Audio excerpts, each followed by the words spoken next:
नमस्कार दोस्तों, स्वागत है आपका आरजे मैक्स क्लासेस में।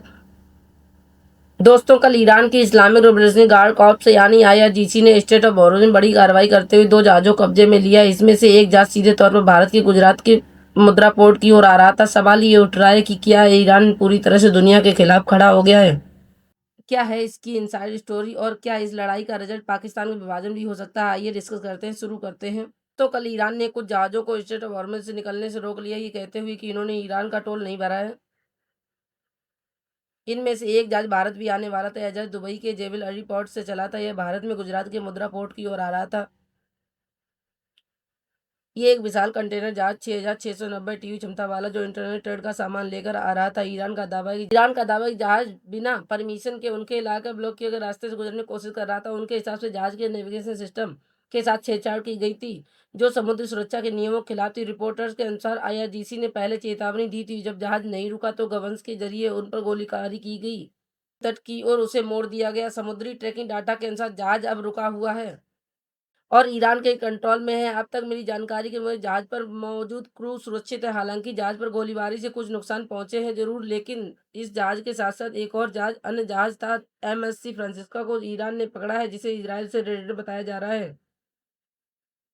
अब भारत अपनी ऊर्जा जरूरतों जैसे तेल और गैस के ट्रेड के लिए इस रास्ते पर बहुत ज्यादा निर्भर है। मुद्रा पोर्ट भारत का एक बड़ा आर्थिक केंद्र है। इस तरह के इंसिडेंट से ट्रेड जहाजों की सिक्योरिटी पर सवाल खड़े होते हैं और फ्रेट के दाम बढ़ते हैं। भारतीय डिप्लोमेटिक एजेंसी और विदेश मंत्रालय अभी इस पर नजर बनाए हुए हैं ताकि क्रू और सामान की सेफली वापसी इंश्योर की जा सके। एक्सपर्ट्स ये बता रहे हैं कि ईरान ने सबसे बड़ा ब्लंट कमिट कर दिया है। अभी रिसेंटली उन्होंने एक भारतीय जहाज को भी निशाना पर लिया था। इसके मंत्री को उनके ही देश की सरकार ने पंगु बता दिया था और जहां सारा दोष आईआरजीसी पर डाल दिया था। अब इस बड़े हमले के बाद सवाल ये पूछा जा रहा है, क्या भारत और ईरान के बीच 1-to-1 हो सकता है?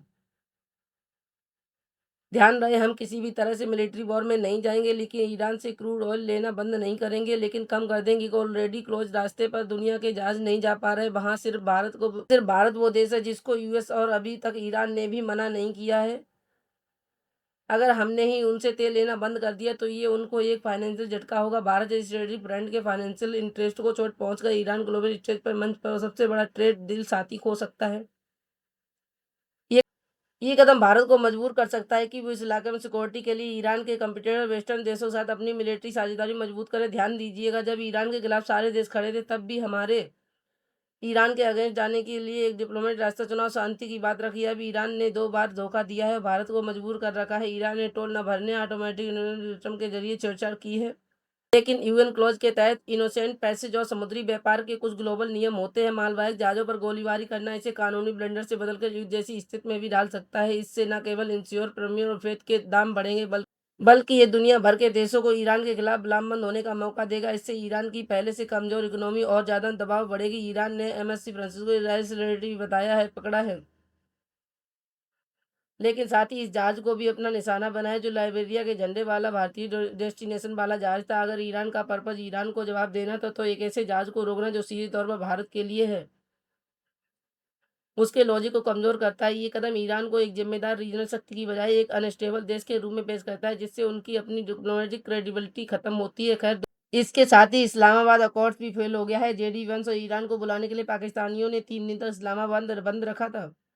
दोनों में से कोई भी वहां नहीं पहुंचा। आज वो दिन है जब अमेरिका और ईरान के बीच सीज फायर खत्म हो रहा है। पाकिस्तान में तय हुआ था वो खत्म हो रहा है। इस पूरे बवाल में पाकिस्तान ने सिर्फ अपनी बैंड बजवाने की तैयारी की है। ये समझौता सिर्फ 2 हफ्तों के लिए थे। आज वो टाइम पूरा हो गया, लेकिन दोनों देशों के बीच आगे की गई बातचीत कि ये नाटक ना सिर्फ उनका टाइम खराब किया है, बल्कि आईआरजीसी के अंदर उनके बवाल को देश दुनिया के सामने उजागर कर दिया। सरकार और आईआरजीसी के बीच हुए बवाल को उजागर करने वाली यही तो एक चीज थी जिसने ईरान के घर के झगड़े को दुनिया के सामने रखा है। वहीं इस समझौते के बीच 2 धड़े नजर साफ आ रही हैं। जो एक वॉर चाहता है, दूसरा बातचीत। समझौते का मतलब शांति था, लेकिन ईरान ने कल और आज जहाजों पर गोलीबारी कर दिया। अमेरिका ने कहा था कि अगर शांति नहीं रही तो फिर से हमला शुरू कर देगा। अरे भैया, रही रुकवाने के लिए तो पाकिस्तान ने नाटक किया था, लेकिन अब वही हो रहा है। अमेरिका चाहता है कि कोई बात अमेरिका चाहता है कि ईरानी अपनी समुद्री एक्टिविटी बंद करे, ताकि ईरान चाहता है कि अमेरिका इस पर लगे सारे प्रतिबंध हटाए, अपनी सेना वहां से हटाए। दोनों में से कोई भी झुकने को तैयार नहीं है। एक्सपर्ट बोल रहे हैं कि पाकिस्तान के लिए दिन एक्सपर्ट्स बोल रहे हैं कि पाकिस्तान के लिए खराब दिन शुरू हो गए हैं। पाकिस्तान ने अमेरिका और ईरान के बीच मीडिएशन करके स्ट्रेट हॉर्मुज़ को फिर से खुलवाने की कोशिश की थी। इससे फेल होने से पाकिस्तान के पास तेल का स्टॉक घटने लगा है। अब सिर्फ और सिर्फ कुछ दिनों का स्टॉक बच गया है। तेल और ईंधन कमी से बिजली, पानी, खाने-पीने की सामानें और भी ज़्यादा महँगाई में पहुँच गई हैं, जिससे देश में श्रीलंका जैसे हालत हो गए। अरे भैया, अगर पाकिस्तान आर्मी अपने लोगों को लगातार ऐसे ही दबाती रही तो अपनी पॉलिटिकल रिप्रेजेंटेशन से भरोसा उठ चुकी पाकिस्तानी जनता सड़कों पर उतरकर हमला बोलने लगेगी। समझौता टूटने के बाद पाकिस्तान अब तीन तरफ सुरक्षा चुनौतियों से घिरा है। ईरान में चल रहे स्ट्रगल और शिया प्रदर्शकों के कारण पाकिस्तान की पश्चिमी सीमा अस्थिर हो गई है। अनस्टेबल तालिबान के साथ पाकिस्तान पहले ही खुली जंग जैसी कंडीशन में बलूचिस्तान के बीएलए और अन्य इलाकों में उग्रवाद बढ़ रहा है। एक साथ इतनी जगह सेना तैनात करना